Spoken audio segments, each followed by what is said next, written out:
दिल्ली शहर में और उसके आसपास सहयोग बहुत जोर में फैल रहा है।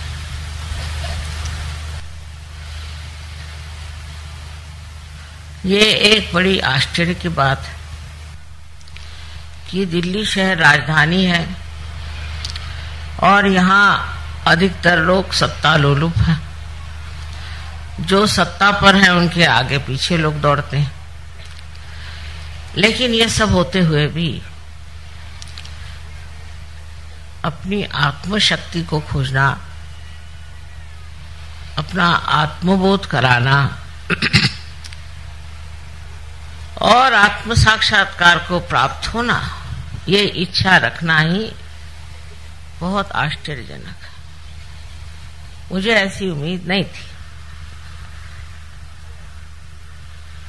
क्योंकि ये सूक्ष्म चीज है,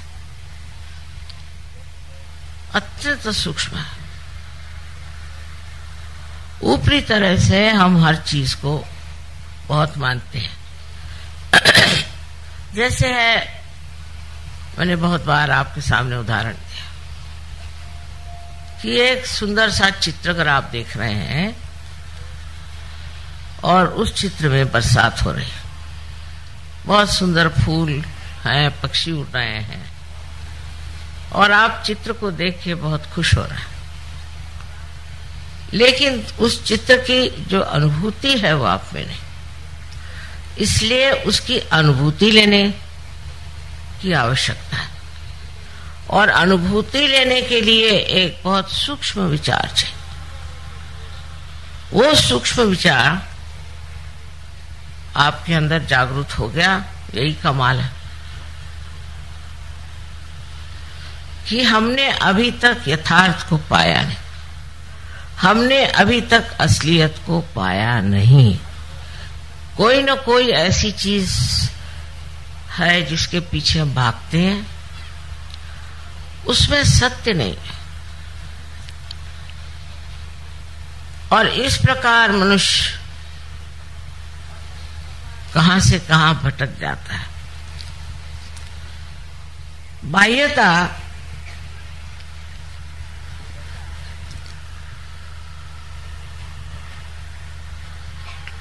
धर्म के अवलंबन में मनुष्य भागता है।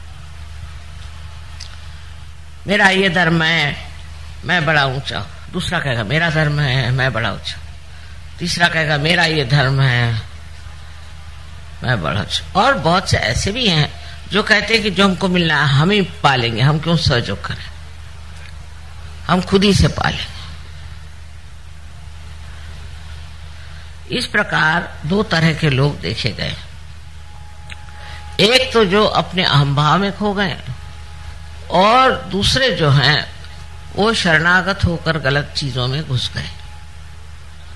ये दोनों तरह की व्यक्तियां सूक्ष्मता में नहीं उतर सकते। उसी में उनको मौज आती, उसी में आनंद में। एक सोचता है कि मैं तो बस इस चीज में पड़ा हूं, अब मैं बस रात दिन भजन कीर्तन, सवेरे 4 बजे उठ करके पठन करते रहता हूं। एक साहब मुझे मिले थे, अभी जवान थे। मैंने उनसे कहा कि सहयोग में आने के लिए तुमको कुछ करना नहीं। कहले कुछ नहीं करने का। मैंने कहा नहीं कुछ नहीं करना। तो कहने लगा फिर सुबह से उठ के करना क्या?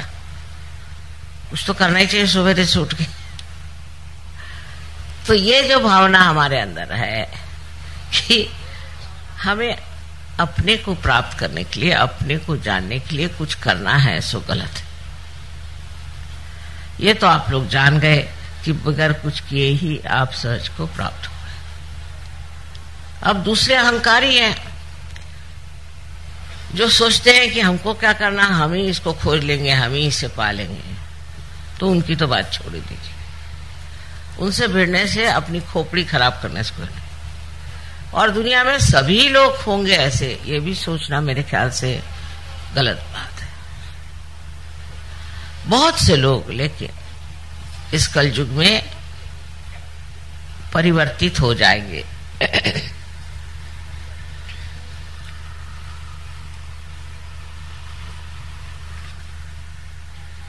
क्योंकि ये परिवर्तन का समय है। इस समय में परिवर्तन होगा ही, आप चाहें या न चाहें। किंतु चाहने पे इस परिवर्तन की जो सूक्ष्मता है उसे आप पकड़ लेंगे।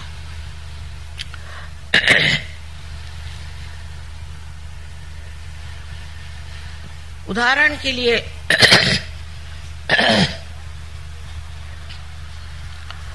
मैं कहूंगी कि रशिया देश, जो कि भगवान के बारे में कुछ नहीं जानता था, जिसने परमात्मा का नाम भी नहीं सुना था और ना उनको परमात्मा की बात करने की इजाजत थी, न ही कोई वो धर्म की बात जानते थे,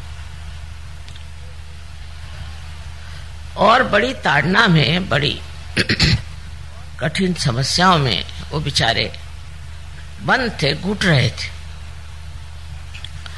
उस घुटन में उनमें कौन सी ऐसी बात हो गई जो वो सहज में उतर गए?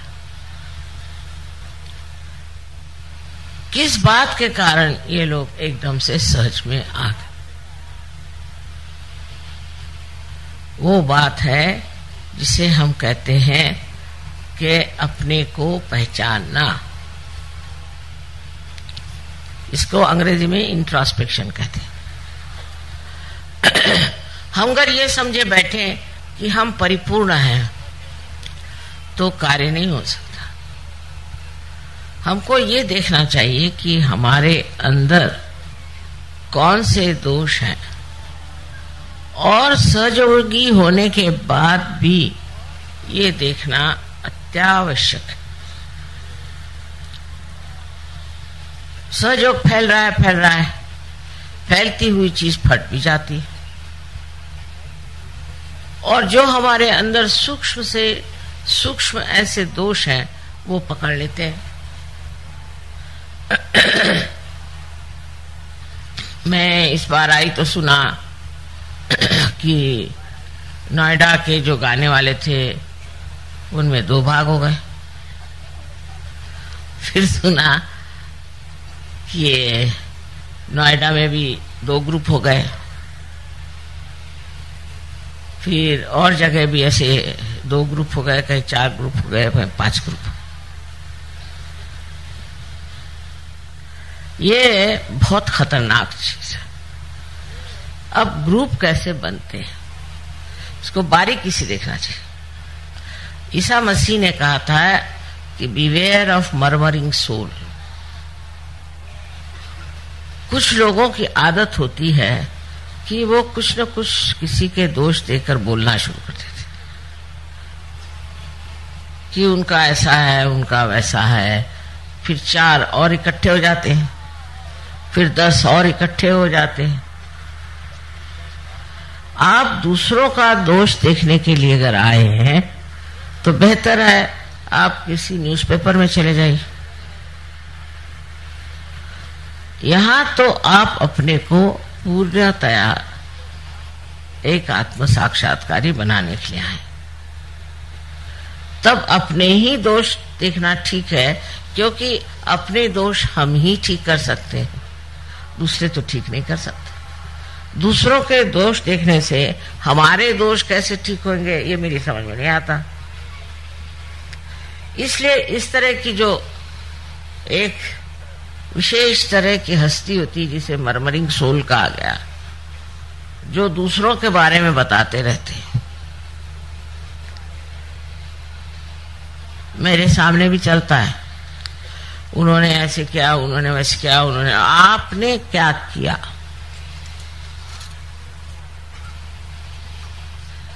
ऐसे चक्कर चल पड़ते हैं। इसलिए जब सहयोग बढ़ता है तो उसके साथ ये भी देखना चाहिए कि वो तितर बितर न हो जाए, उसकी घनिष्ठता बढ़ती रहे। हमारे अंदर एक और बड़ी विशेषता है कि सहयोग का जो नाटक है उसमें लोग सोचते हैं कि लीडर माने हम लीडर हैं, वो लीडर है, वो लीडर। एक मजाक है। लीडर वीडर है क्या? कुछ नहीं। लेकिन उसके लिए लड़ाई झगड़ा। दिल्ली शहर में रहते हैं ना, तो यहाँ के लोगों को देख करके आपको भी यही सोचता है। ये सब नामधारी है, इसमें कोई खासियत नहीं। मेरे कान पर बहुत सी बातें आई जिससे बड़ा दुख हुआ कि ऐसे बेकार चीजों में लोग अपना समय बर्बाद कर रहे हैं।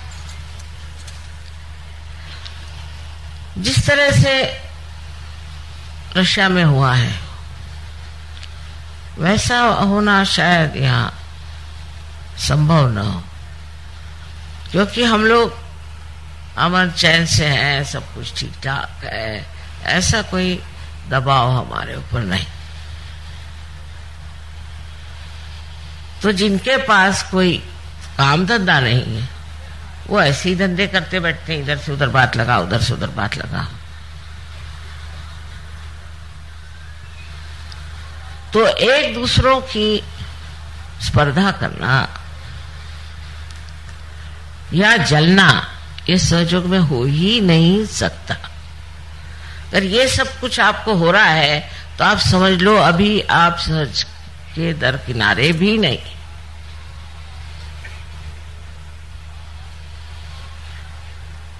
अपनी ओर नजर करके देखिए कि आप क्या क्या गंदगी इकट्ठी किए हुए हैं, जिनकी सफाई होना नितांत आवश्यक। अपना देश तो मशहूर है कि हम लोग बहुत झगड़ियालू हैं, आपस में झगड़ते ही रहते हैं, कभी एक दूसरे से पटती नहीं। और हम तो कहते हैं ये प्रेम की महान शक्ति है। इस महान शक्ति में भी अगर यही कार्य हो रहा होगा तो आप में सूक्ष्मता कैसी आएगी और आप उस परमानंद का अनुभव कैसे लेंगे, मेरी समझ नहीं आता। तो ऐसे अगर कोई बड़बड़ाने लग जाए तो उससे कहना चुप रहिए, हमें सुनना नहीं है। एक दूसरे की बुराई अगर कोई सहयोगी करे तो वो दोनों ही सहयोगी नहीं है, सुनने वाला भी और सुनाने वाला भी। और इस प्रकार जब हम अपने को स्वच्छ कर लेंगे तो एक बहुत सुंदर सहयोग का अभियान हो जाएगा। फिर आप अनेक लोगों को प्यार कर सकते हैं, अनेक लोगों में आत्मदर्शन हो सकता है।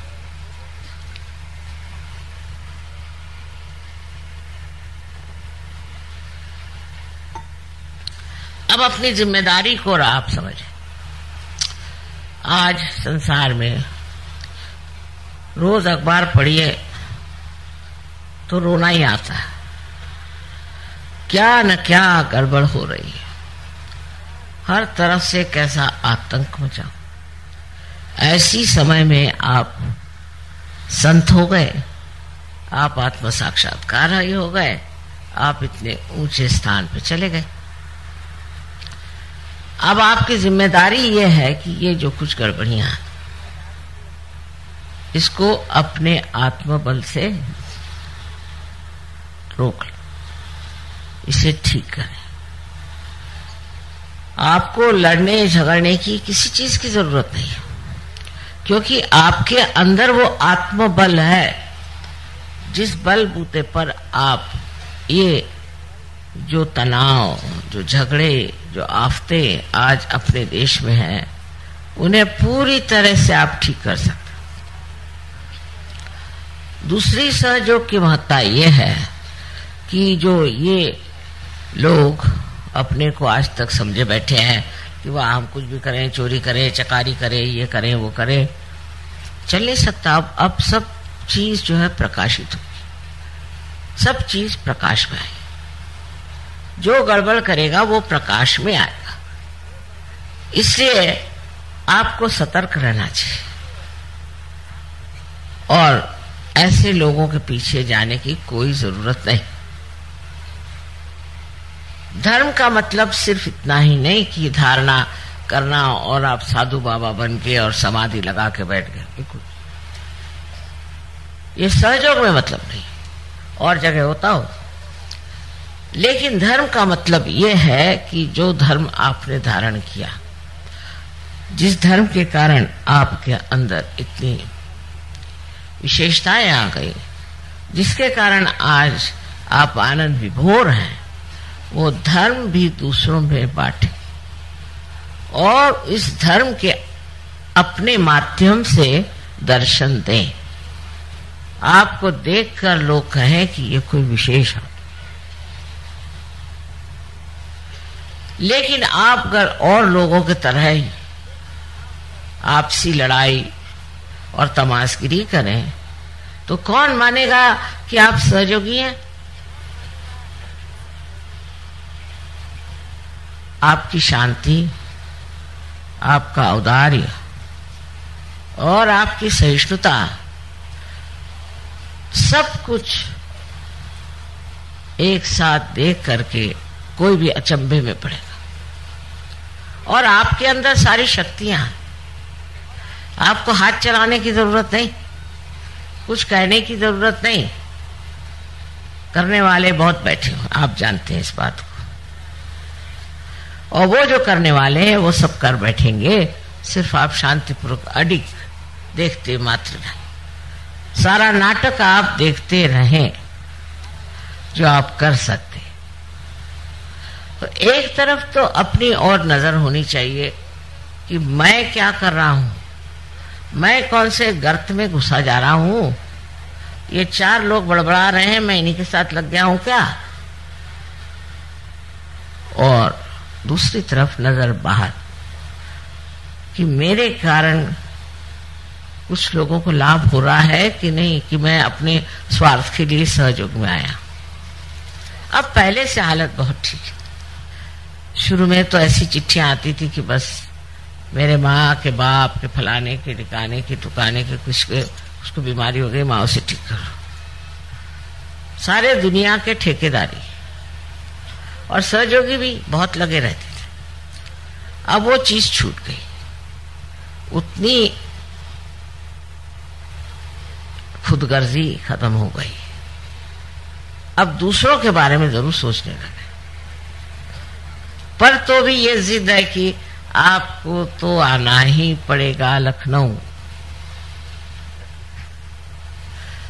या कानपुर, आना ही पड़ेगा, या बाराबंकी तो आना ही पड़ेगा।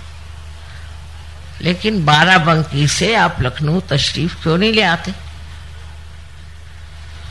मैं तो जगह दुनिया भर में मारे मारे फिरूं, लेकिन आप 10 मील भी नहीं आ सकते हुजूर। ये भी कोई तरीका है? और उस पर बड़े सोचिए कि बड़े पैमाने पे गदर हो जाता है। चलो भाई, मैं जहां कहते जाने को तैयार, पर हर जगह तो मैं नहीं जा सकती हूं।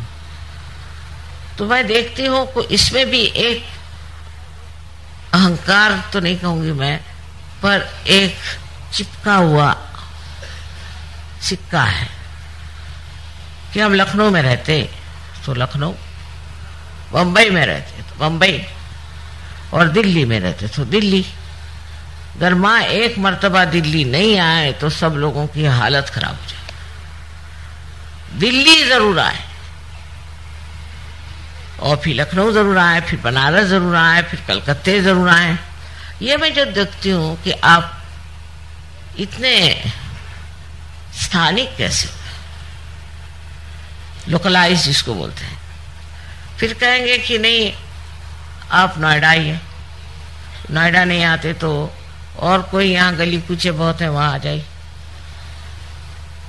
दूसरा रोना ये कि मेरे घर आपको आना है।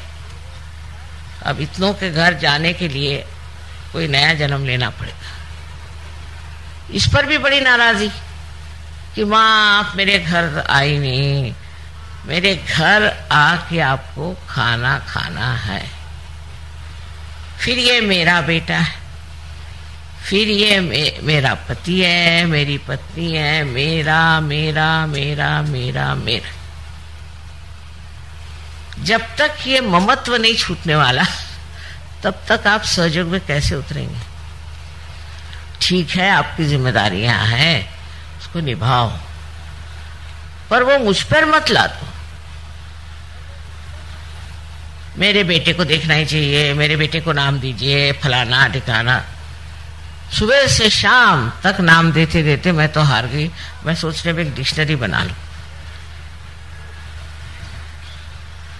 ऐसा पागलपन चारों तरफ छाया हुआ है। अगर मैं कह दूं कि मैं नहीं आ सकती तो हो गया,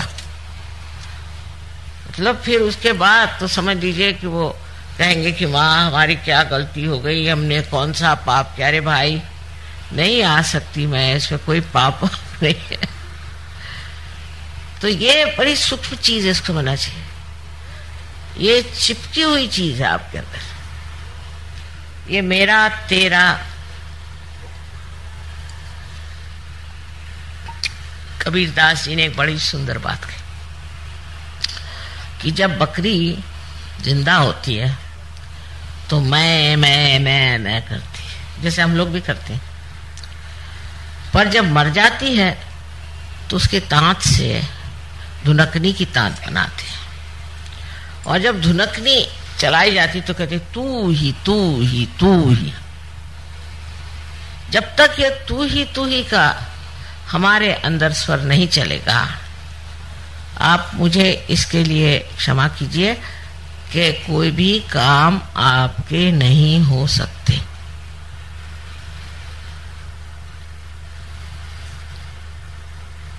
अगर आप करके सब दिखा सकते हैं तो कर लीजिए, पर अगर आप उस पर छोड़ने की क्षमता रखें और कहें तू ही तू ही तू ही, तो वो तो करके दिखाई देगा। और जिसने इसका अनुभव किया वो तो तू ही भी नहीं कहता है, वो जानता है कि वो है। ऐसे काम बनते हैं कि मुझे एक साहब बता रहे थे कि रोज कम से कम 20-25 मिराकल्स घटित होते हैं हमारे साथ। तो अब सोचने की बात क्या रही,